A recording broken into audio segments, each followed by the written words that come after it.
Self-consciousness is, to begin with, simple being for self. Self equal through the exclusion from itself of everything else.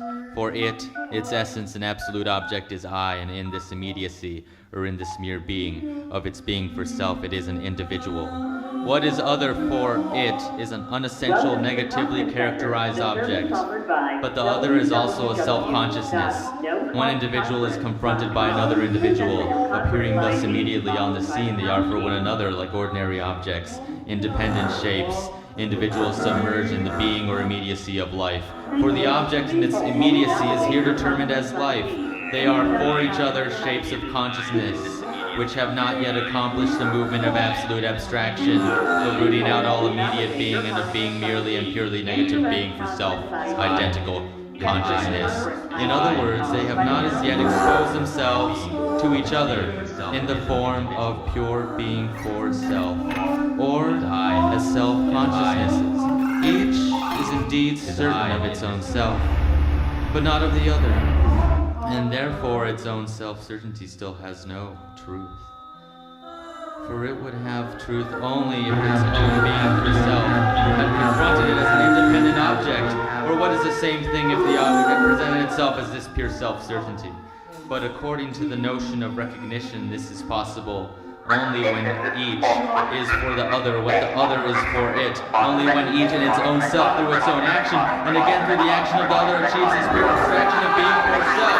The presentation of itself, however, as the pure abstraction of self-consciousness, consists in showing itself as the pure negation of its subjective mode, or showing that it is not attached to any specific existence, not to individuality, common to existence as such, that it is not attached to life. This presentation is a twofold action on the part of the other and action on its own part. Insofar as it is the action of the other, each seeks the death of the other, but in doing so, the second kind of action on its own part, thus the relation of the two self-conscious individuals is such that they prove themselves and each other through a life and death struggle.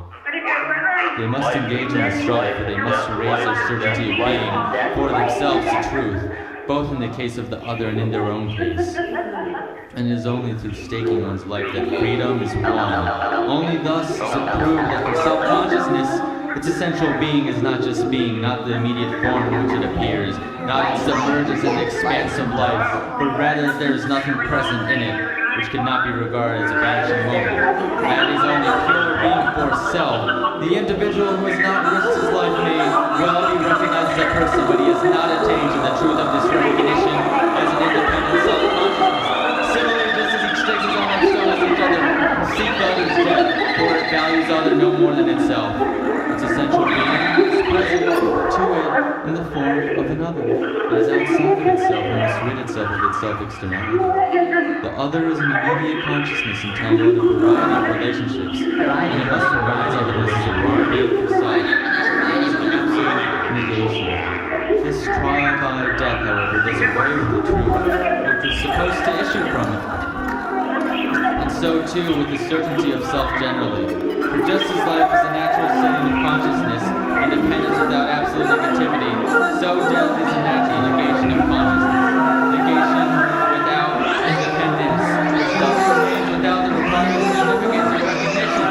Death certainly shows that each stakes his life and has no account, both in himself and in the other.